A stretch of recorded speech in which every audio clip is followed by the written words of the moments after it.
On September 26, 2008, the police of Lusby, Maryland, received multiple phone calls from worried citizens that reported seeing a young girl running down the street.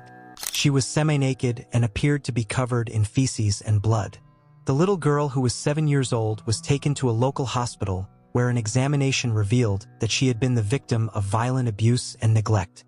She said to police that she had jumped from her bedroom window to escape from her adoptive mother, who she thought was going to murder her. The police made their way to the home of her adoptive mother, Renee Bowman, with a search warrant.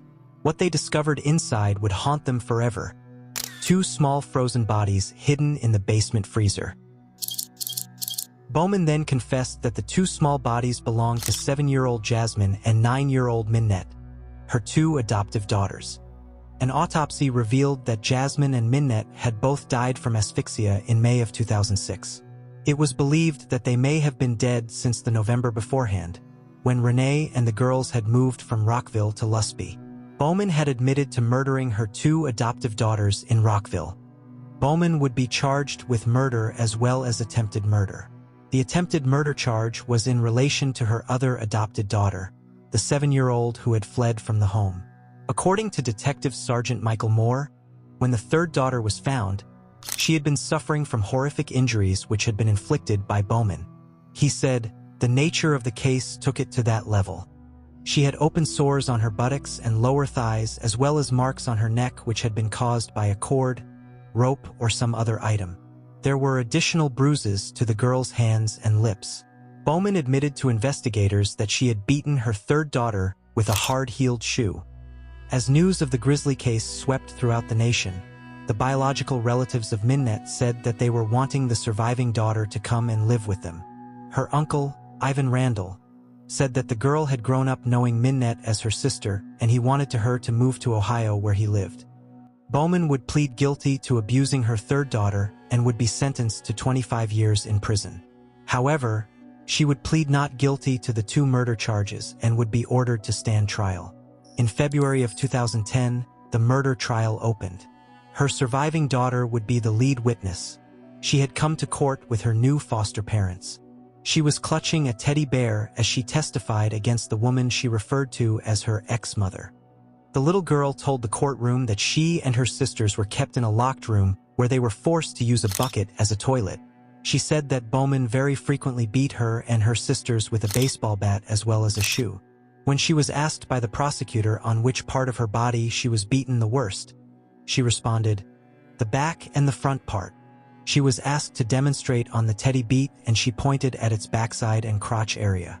She also told the courtroom that Bowman would often choke her and her sisters, stating she couldn't remember how many times.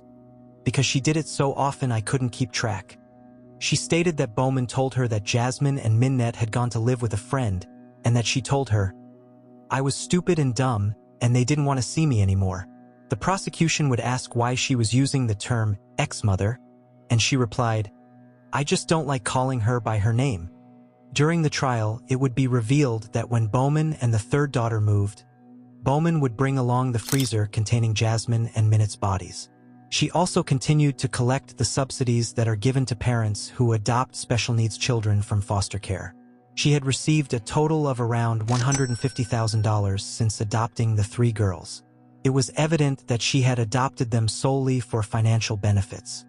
The defense team would be putting forward the theory that Bowman did not intend on murdering Jasmine and Minette. Defense attorney Alan Drew said, "I am not going to insult your intelligence and say to you that she did not hurt those children, that she did not abuse those children. Renee Bowman is not guilty of first-degree premeditated murder." The prosecution, however, would reveal that a cellmate of Bowman said that she confessed to smothering them. State's Attorney John McCarthy said, "She made a decision to go down, take a pillow and smother these children." After deliberating for just 2 hours, Renee Bowman would be found guilty of first-degree murder. As the verdict was read aloud, she showed no emotion.